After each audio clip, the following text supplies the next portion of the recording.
আল্লাহ তাআলা সারা বছরের সব নূর জমা করেছেন রমজানে, রমজানের সব নূর জমা করেছেন শেষ দশকে, আর সেই নূরের সারাংশ তিনি রেখে দিয়েছেন লাইলাতুল কদরের এক রাতের মধ্যে। ভাবুন একবার, একটা রাত, কিন্তু তার ভেতরে পুরো বছরের নূর। আমাদের দুর্ভাগ্য কি জানেন? আমরা রাতটা পাই, কিন্তু কদরটা করি না। কবির ভাষায়, मैं ही कमबख्त गाफिल था तो तू मुझसे गाफिल न था, तूने मुझको वो सब दिया जिसके मैं काबिल न था। আমি ছিলাম গাফেল, কিন্তু তুমি গাফেল ছিলে না। আমি যার যোগ্য ছিলাম না, তুমি আমাকে তাই দিয়ে দিলে। যদি আমরা সত্যি লাইলাতুল কদরের কদর করতে পারি, এই এক রাতের ইবাদতেই আল্লাহর নৈকট্যের এমন দূরত্ব পার হওয়া যায়, যা অন্য হাজার রাতেও সম্ভব না।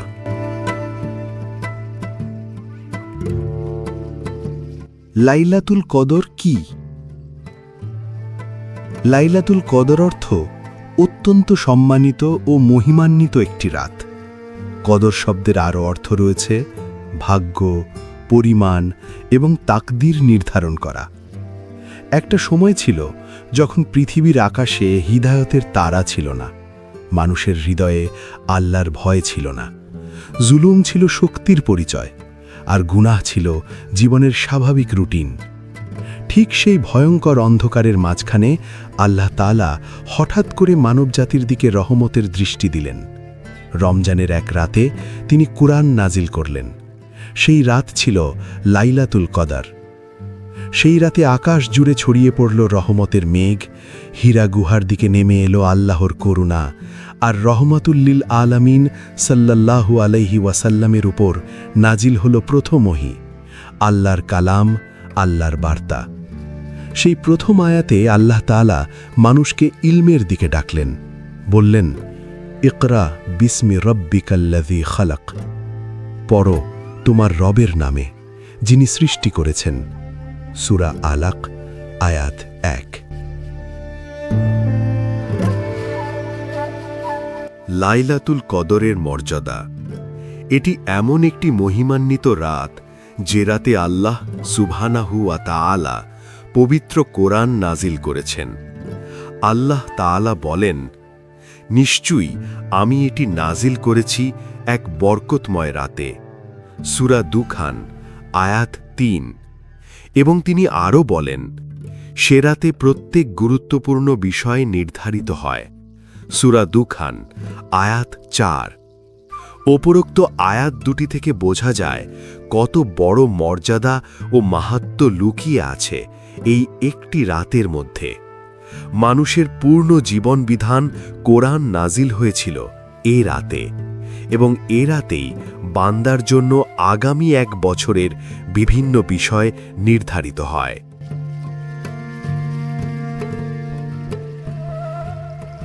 মানুষের জন্মের আগেই তার তাকদীর লিপিবদ্ধ হয়ে যায়, আর লাইলাতুল কদরের রাতে আগামী এক বছরের জন্য রিজিক, জীবন মৃত্যু ইত্যাদি বিষয় নির্ধারণ করে সংশ্লিষ্ট দায়িত্বপ্রাপ্ত ফেরেশতাদের কাছে অর্পণ করা হয়।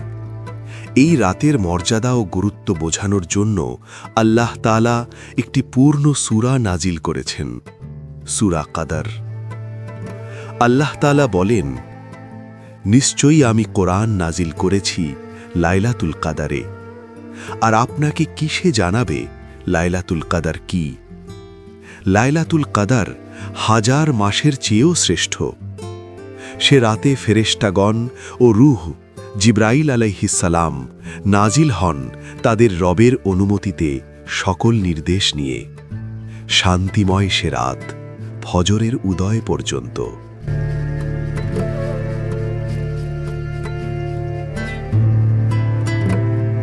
কবে হতে পারে লাইলাতুল কদরের সেই রাত?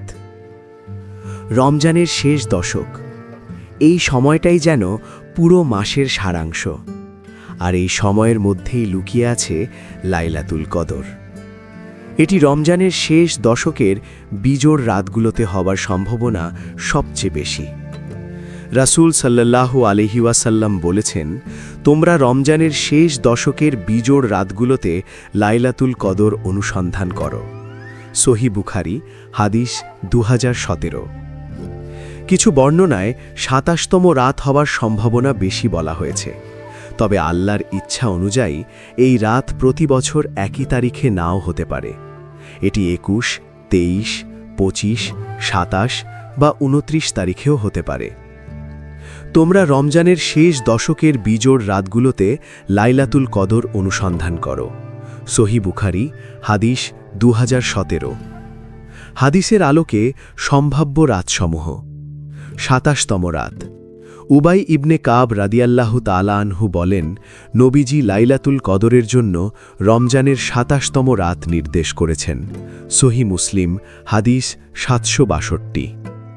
সাধারণ নির্দেশনা: রাসূল সাল্লাল্লাহু আলাইহি ওয়াসাল্লাম বলেছেন, আমাকে লাইলাতুল কদর দেখানো হয়েছিল, কিন্তু পরে তা আমাকে ভুলিয়ে দেওয়া হয়েছে। অতএব তোমরা রমজানের শেষ দশকের বিজোড় রাতগুলোতে তা অনুসন্ধান করো।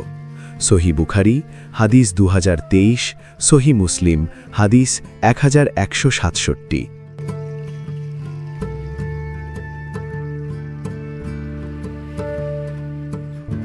কেন লাইলাতুল কদরের রাতটি নির্দিষ্ট করা হয়নি? এই রাতটি সুনির্দিষ্ট না করার পেছনে উম্মতের জন্য বিশেষ কল্যাণ নিহিত আছে। যদি নির্দিষ্ট একটি রাত নির্ধারিত থাকত, তাহলে অনেক মানুষ হয়তো কেবল সেই রাতটিতেই ইবাদত করত। কিন্তু এখন শেষ দশকের একাধিক রাতে মানুষ ইবাদতে মনোযোগী হয়, ফলে তাদের আমলনামায় আরও বেশি সওয়াবযুক্ত হয়। এভাবেই আল্লাহ তাআলা তার বান্দাদের জন্য কল্যাণের দরজা আরও প্রশস্ত করে দিয়েছেন।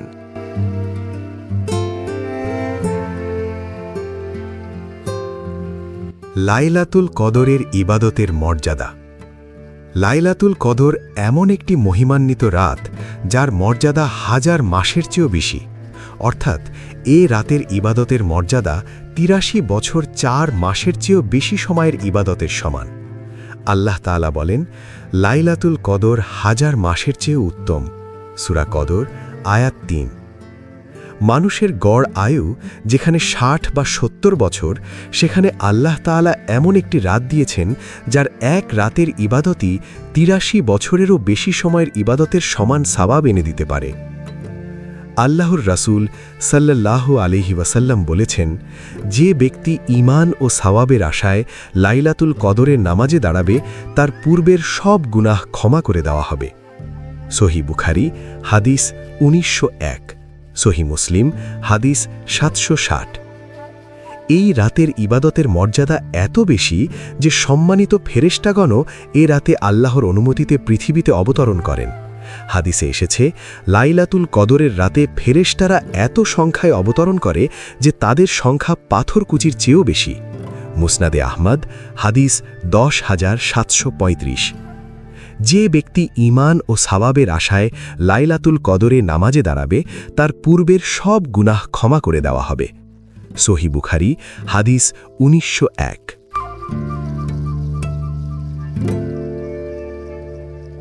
লাইলাতুল কদরের কিছু বৈশিষ্ট্য। হাদিসে এবং সাহাবীদের বর্ণনা অনুসরণ করলে এই রাতের কিছু বৈশিষ্ট্য দেখা যায়। যেমন ১. রাতটি নাতিশীতোষ্ণ হবে, অতিরিক্ত গরম বা শীত থাকবে না। ২. গভীর অন্ধকারে ছেয়ে যাবে না। ৩. মৃদুমন্দ বাতাস প্রবাহিত হবে। ৪. ইবাদত করার সময় মানুষ বেশি প্রশান্তি অনুভব করবে। ৫. রাত শেষে সূর্যোদয় হবে পূর্ণিমার চাঁদের মতো নরম আলোসহ, যাতে কিরণ থাকবে না। সহি বুখারি হাদিস নম্বর ২০২১, সহি মুসলিম হাদিস নম্বর ৭৬২। অনেকেই বৃষ্টির কথা বলেন, তবে বৃষ্টি হওয়া বা না হওয়া লাইলাতুল কদরের সুনির্দিষ্ট আলামত নয়।